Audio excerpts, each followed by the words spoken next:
General گل حسن قائد اعظم کے ADC تھے. وہ اپنی کتاب میں واقعہ لکھتے ہیں کہ قائد اعظم بیمار تھے. ایئر ایمبولینس یا جہاز کا تو پتہ نہیں سوال تھا کہ نہیں تھا, ایک گاڑی میں ڈال کے, جسے شاید ایمبولینس ہی کہا گیا تھا, قائد اعظم کو روانہ کر دیا گیا زیارت. طبیعت بھی خراب تھی. آگے پھاٹک آ گیا, اس دور کا ریلوے پھاٹک, اور پھاٹک والا اور میسج, اور کب کھلتا کب بند. ہم نے دیکھا ہے آدھا گھنٹہ پھاٹک بند رہتا. تو قائد اعظم کے دور میں تو پتہ نہیں کیا حشر ہوگا اس پھاٹک کا. پھاٹک بند ہو گیا. اس وقت کے کیپٹن گل حسن نیچے اترے. پھاٹک والے کو کہا کہ پتہ ہے گاڑی میں کون ہے؟ بتایا کہ محمد علی جناح, قائد ملت, قائد اعظم. تو وہ کہتا ہے, پھاٹک کھولتا ہے. گل حسن کہتے ہیں میں واپس آتا ہوں قائد کے پاس, گاڑی میں بیٹھتا ہوں, مجھے پوچھتے ہیں کیا کہا ہے؟ کہتا میں نے انہیں بتایا کہ آپ گاڑی میں ہیں, اس لیے اس نے پھاٹک کھول دیا. قائد اعظم کا چہرہ سرخ ہو گیا اور انہوں نے کہا اس ملک کے اندر کسی کو قانون توڑنے کی اجازت نہیں ہوگی. پہلی بات یہ ہے قائد اعظم. ایک دوسرا واقعہ مختصراً, قائد اعظم بیمار تھے. کرنل الہی بخش نے فاطمہ جناح کو کہا, فاطمہ جناح کو پیار سے کہتے تھے فاتی, کہا فاتی کچھ ایسی چیز کا بندوبست کرو کہ جو پسند آئے کھا سکیں. انہوں نے کہا کہ بھائی ایک ہمارے کک ہوا کرتے تھے بشیر, ان کے ہاتھ کا کھانا بڑے شوق سے کھاتے تھے. اب بشیر کو کہاں سے ڈھونڈیں؟ بشیر تو کہیں جا چکا, مائیگریٹ کر کے, ہندوستان کا رہنے والا تھا, مائیگریٹ کی کہیں. فاطمہ جناح نے کہا کہ اس کو ڈھونڈا جائے. اس وقت کی پنجاب حکومت نے لائل پور سے بشیر کو ڈھونڈ نکالا. بشیر کو ڈھونڈ کے زیارت بھجوا دیا گیا. زیارت گئے, کھانا پکا, قائد نے کھانے کی سمیل دیکھی اور یہ کہا کہ مجھے اس کھانے میں سے مجھے بشیر کے ہاتھوں کی خوشبو آ رہی ہے. فاطمہ جناح نے بتایا کہ بھائی ہم نے بڑی مشکل سے ڈھونڈا ہے اور وہ بشیر کو وہاں سے لایا گیا ہے. اور قائد اعظم نے پوچھا کہ اس کے لانے پہ جو خرچ ہے, انہوں نے کہا وہ تو اسٹیٹ نے کیا ہوگا. قائد اعظم نے کاغذ منگوایا اور حکم نامہ لکھا کہ کسی کے اوپر پاکستان کی ریاست کا کوئی پیسہ خرچ نہیں کیا جائے گا. اس کے ڈھونڈنے کے لیے جتنا پیسہ لگا ہے میرے اکاؤنٹ سے ڈرا کیا جائے. اور میرا خیال ہے ٹائم کم ہے, دل کرتا ہے قائد کی بڑی بڑی باتیں, بڑی یادیں جن کو ہم نے رون دیا اپنی طاقت کے بل بوتے پہ. ہم نے کبھی پھاٹک پہ تو تصور ہی نہیں ہے کسی با اختیار کو رکتے آپ نے کبھی دیکھا؟ پھاٹک توڑ دیے جائیں, ٹرینیں الٹا دی جائیں, بڑا صاحب گزرے گا. یہ میں نے دیکھا ہے. میں نے یہ دیکھا ہے کہ جن کے گھر میں تو اتنا کچھ نہیں پکتا, جب انہیں سرکاری اختیار ملتا ہے تو وہاں پھر پتہ نہیں کہاں کہاں سے جہازوں پہ اور ہیلی کاپٹروں میں کھانے جایا کرتے ہیں. اور بہت سی چیزوں کو چھوڑتے ہوئے میں آخری بات اقلیتوں پہ کرتا ہوں. اچھا, میں ذاتی طور پہ سمجھتا ہوں آج کل ویسے ہم کمپین پیس پہ کر رہے ہیں, اقلیت نہیں. ابھی قائد اعظم کی بات ہم نے سنی, قائد اعظم نے جو کہا تھا میرا حال ہے اس کی روح یہ تھی کہ پاکستانی برادری, ہم یہ سمجھتے ہیں کہ اس اسٹیٹ کے اندر, اس ریاست کے اندر ہم اگر زبان بولنے والے مختلف زبانوں والے لوگ ہیں,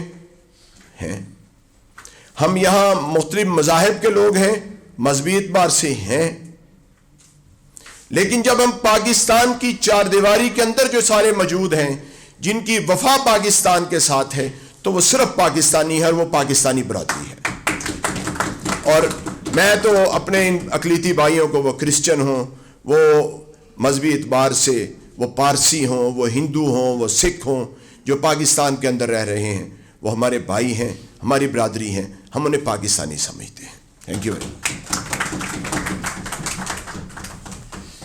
جناب مزل اقبال رنداوا صاحب، بڑا خوبصورت انداز اور پرتاثیر باتیں ان کی، جی چاہتا تھا کہ سنتے ہی جائیں، لیکن رنداوا صاحب کسی اور محفل میں کسی دن آپ کے ساتھ، یہ بڑی خوبصورت باتیں ہیں، تاریخی باتیں ہیں، اور آپ کا انداز بیاں جس طریقے سے آپ بیان کر رہے ہیں دل پہ اثر کرتی ہیں.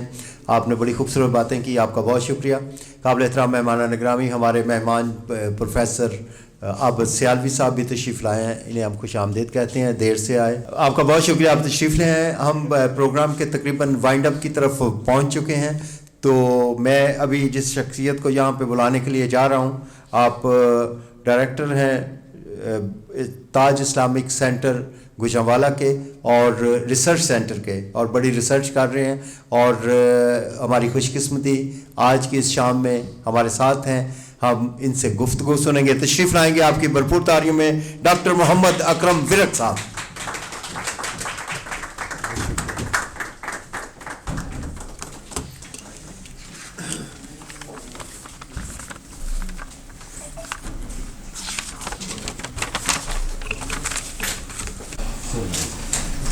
السلام علیکم ورحمۃ اللہ وبرکاتہ.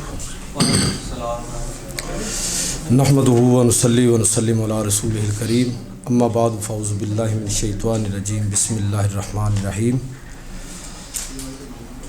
سب سے پہلے تو میں آج کی اس تقریب کے جو منتظمین ہیں ان کو مبارکباد پیش کرنا چاہوں گا.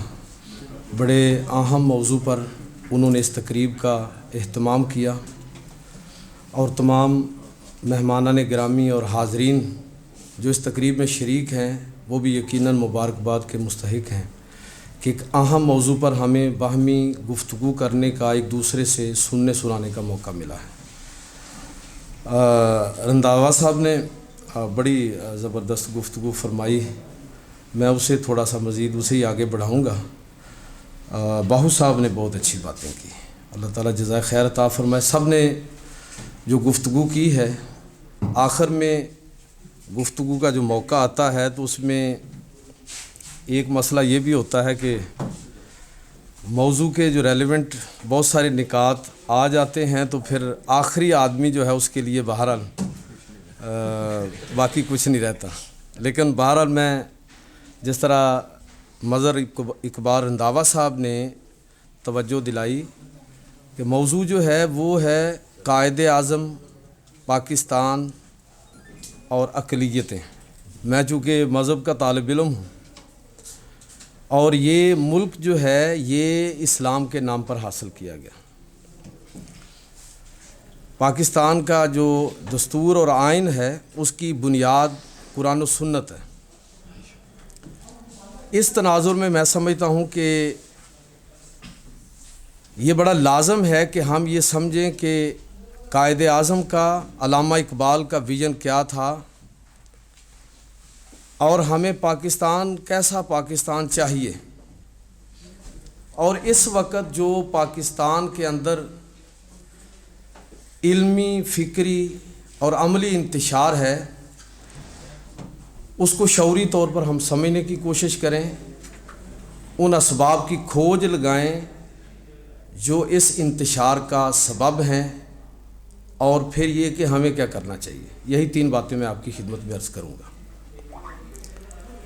پہلی بات جو بڑی زبردست بات کی گئی، اقلیت کا جو لفظ ہے یہ بالکل اس کی ضرورت نہیں ہے.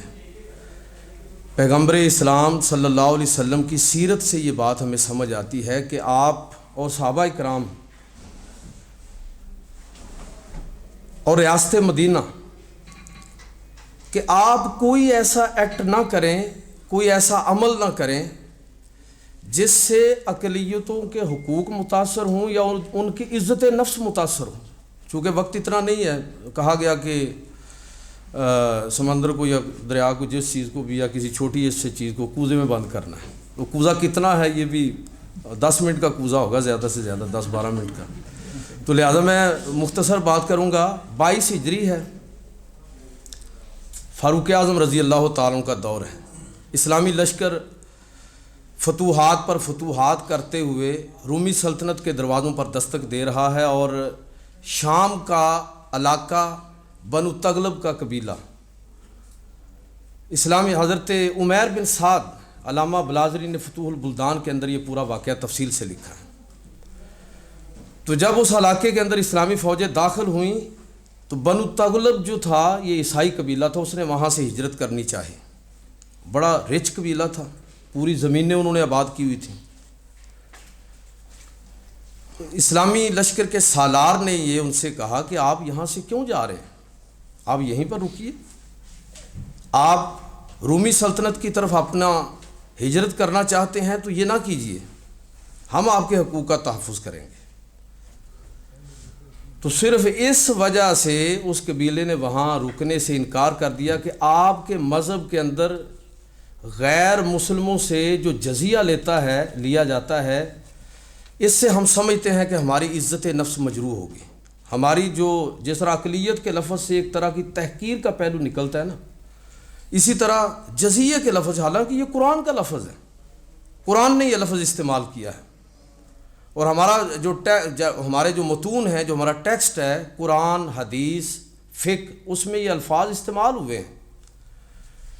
عمیر بن سعد نے خط لکھا فاروق اعظم رضی اللہ تعالیٰ عنہ کہ یہ مسئلہ ہے، قبیلہ اگر یہ یہاں سے چلا گیا تو علاقہ اجڑ جائے گا، اور ان کا عذر یہ ہے کہ آپ جزیہ لیں گے، جزیہ ہماری عزت نفس کے خلاف ہے، ہم ہجرت کریں گے۔ جوابی خط لکھا حضرت عمر فاروق رضی اللہ تعالیٰ عنہ نے، اور فرمایا کہ آپ ان سے جزیے کی بجائے، اگر ان کو جزیے کے لفظ سے تحقیر کا پہلو نکلتا ہے تو آپ جزیے کی بجائے ان سے صدقہ وصول کر لیجئے۔ لفظ تبدیل کر دیا۔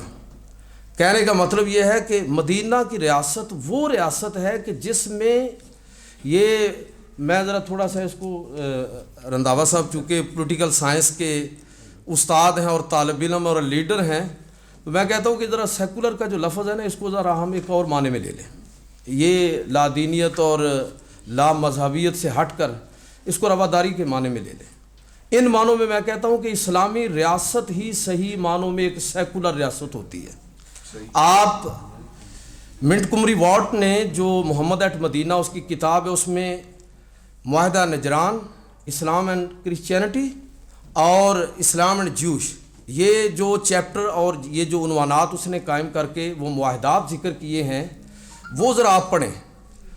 میں سمجھتا ہوں کہ آج ہمارے اندر لوگ، یعنی خود جو مسلم ہیں، ان کی مجالس کے اندر شاید ان الفاظ کی اس طرح تبلیغ نہیں ہو پا رہی، ورنہ آپ کا کنسیپٹ بالکل تبدیل ہو جائے کہ اللہ کے پیغمبر صلی اللہ علیہ وسلم مدینہ کے یہودیوں کے ساتھ اور عیسائیوں کے ساتھ، نجران کے عیسائیوں کے ساتھ جو معاہدہ فرما رہے ہیں، تو اس میں آغاز ہی یہ ہو رہا ہے کہ مسلمان اور یہود ایک امت ہوں گے۔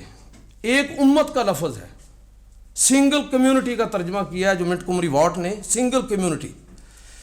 مطلب بات کرنے کا یہ ہے کہ پہلا تو ہمارا یہ کنسیپٹ کلیئر ہونا چاہیے کہ ہماری تاریخ کیا ہے، ریاست مدینہ کیا ہے اقلیتوں کے حوالے سے۔ کوئی ایسا ایکٹ اور قانون نہیں بنایا جا سکتا جس سے اقلیتوں کے مذہب پر زیادتی ہو، ان کی عزت نفس مجروح ہوتی ہو۔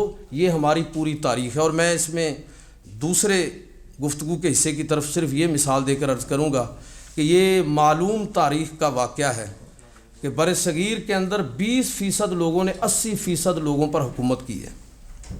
80% لوگوں نے ان کی حکومت کو قبول کیا ہے۔ کیوں کیا ہے؟ یہ بات ہمیں سوچنی چاہیے کہ ہمارے اسلاف کیا تھے کہ انہوں نے رواداری کی وہ مثال قائم کی کہ جس کی مثال شاید دنیا پیش کرنے سے قاصر ہو۔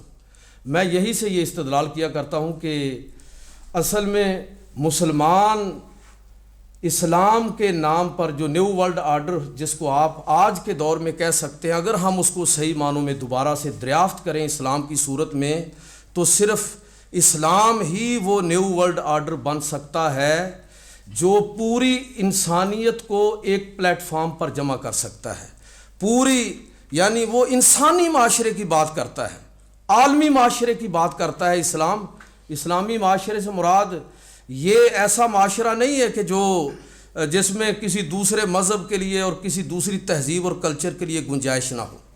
تو لہٰذا میں تو ایک بات تو یہ کہنا چاہتا ہوں کہ اس حوالے سے ہمیں ذرا کلیئر ہونا چاہیے کہ جب ہم مذہب کی بات کرتے ہیں تو 1857 کے بعد جو مسلم مسیحی مناظرانہ ادب ڈیولپ ہوا، ماحول بنا، پھر 1947 کے بعد بدقسمتی سے دین کے حوالے سے جب ہم کسی اور کے پاس سامنے لڑنے کے لیے نہیں رہے تو آپس میں لڑائیاں شروع کر دیں. ہم نے آپس میں فرقے بنا لیے. اس کا جو خوفناک نقصان ہوا ہے کہ آپ اندازہ کریں کہ جماعت اسلامی پاکستان میں واحد جماعت ہے جس نے مسالک سے اٹھ کر سیاست کرنے کی کوشش کی، لیکن ہمارا جو مزاج ہے مسل کی وہ اتنا مضبوط ہے کہ ہم نے جماعت اسلامی جتنا چاہے کہتے رہے جی ہمارا کسی مسلک سے نہیں، ہم سب مسلک کو صحیح سمجھتے ہیں، ہم نے جماعت اسلامی کو بھی ایک فرقہ ڈکلیئر کر دیا ہے.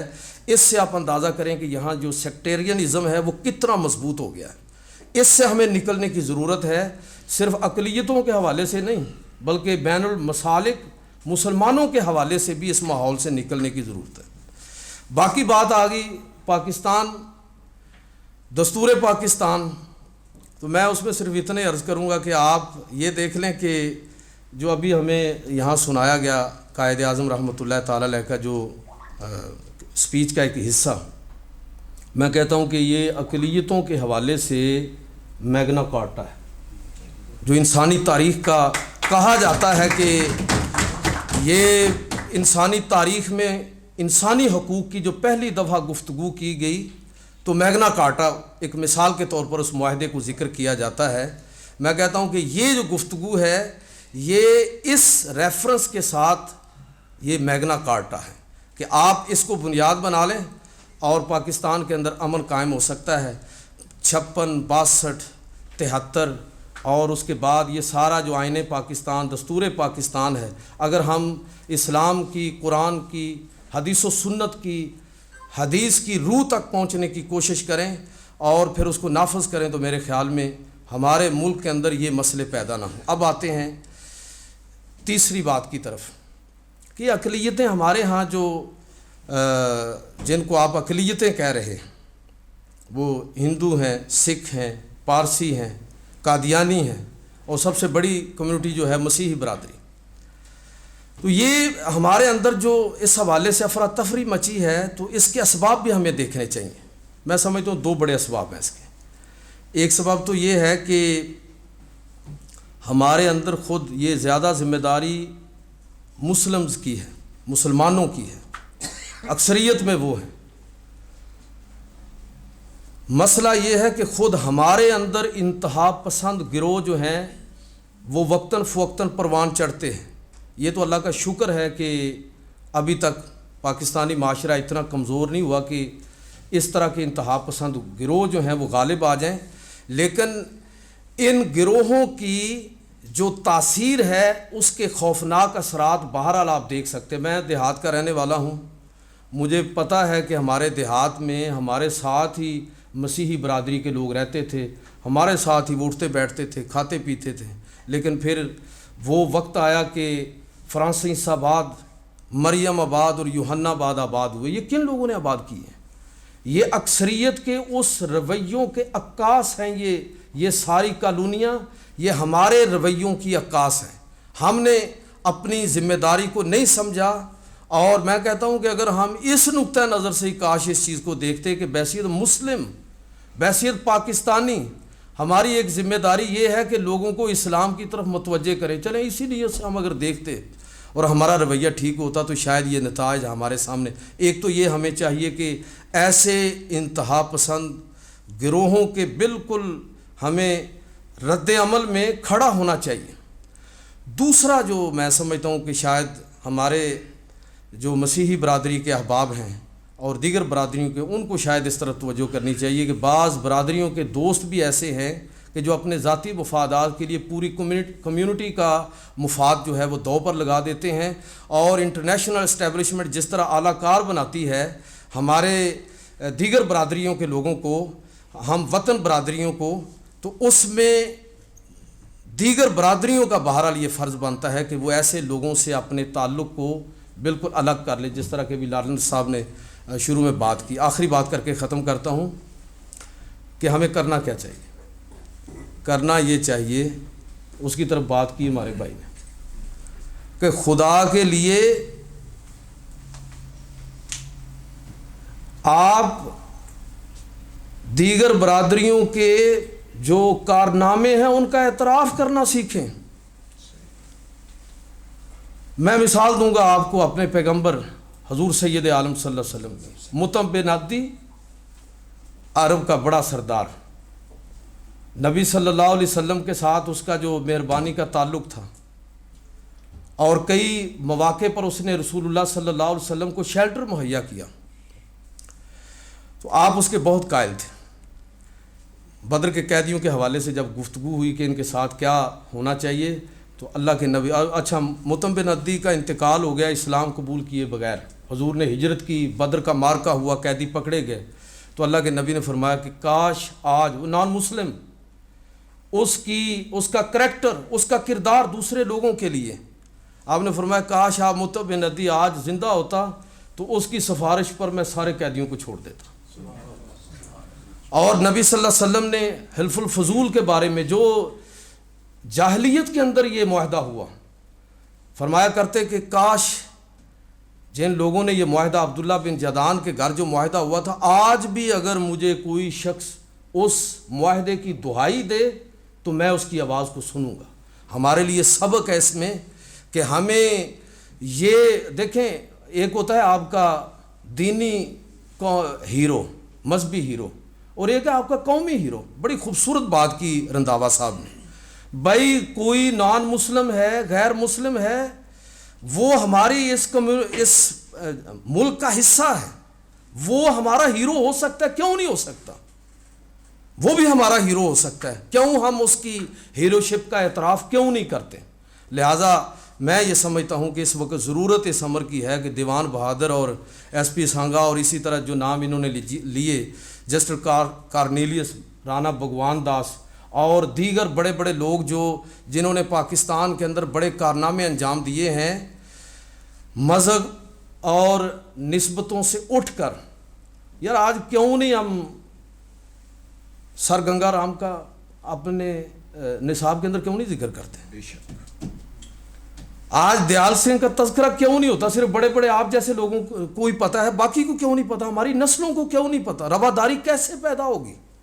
رواداری اسی وقت پیدا ہوگی جب ان لوگوں کا تذکرہ بحیثیت انسان کے آپ کریں گے، مذہب کی پابندیوں سے اٹھ کر اپنے نصاب کے اندر، اپنے سیمینارز کے اندر اور مختلف مواقع پر ان کو بتائیں اپنی اگلی نسل کو کہ ہمارے ہیروز جو ہیں وہ مسلم اور نان مسلم اور ان کی خدمات کیا ہیں. بر صغیر کی تقسیم کے وقت جو کرسچن کمیونٹی نے جو کردار ادا کیا، اگر وہ 3 ووٹ ہمیں نہ ملتے تو آپ اندازہ کریں کہ پنجاب کی تقسیم کا مسئلہ کھڑا ہو جاتا. تو اپنی پہچان مٹا دی انہوں نے، اپنے آپ کی نفی کر دی. کیا اس چیز کا ہمیں اپنی اگلی پیڑھی اور نسل کو بتانا نہیں چاہیے؟ لہٰذا میں یہ سمجھتا ہوں کہ آج اس چیز کی ضرورت ہے. اور اس وقت مسیحی برادری کی، میں چونکہ بیٹھے ہوئے ہیں لارنس صاحب، تو میں ان کی موجودگی میں اپنے آپ سے اور اپنے احباب سے کہہ رہا ہوں کہ ہمیں یہ اعتراف کرنا چاہیے، ہم نے تعلیم کو کاروبار بنا دیا. مسیحی کمیونٹی نے تعلیم کو عبادت کے طور پر اختیار کیا ہوا ہے. کیوں نہیں ہم اس کا اعتراف کرتے؟ کیوں نہیں ہم اس کا تذکرہ کرتے؟ لہٰذا آج ضرورت ہے کہ ہم مختلف مواقع پر، یار آپس میں ہم بیٹھے ہیں، مجھے خوشی ہوتی کہ اگر یہاں کوئی کسی چرچ کا کوئی فادر بھی ہمارے ساتھ ہوتا. میں ویسے توقع کر رہا تھا کہ کوشش بڑی کی تھی، کوئی اویلیبل نہیں ہو سکی مصروفیات کی وجہ سے. یہ اللہ آپ کو جزائے خیر دے، آپ نے بڑی ہمت کی ہے کہ یہ عنوان یہ رکھا ہے. پھر بھی یہ جو آپ نے کیا ہے وہ قابل تعریف ہے. بلانا چاہیے ہمیں اعتماد دینا چاہیے، لوگوں کو بتانا چاہیے کہ وہ پاکستان کا حصہ ہے، پاکستان ان کا بھی اسی طرح جس طرح ہمارا ہے.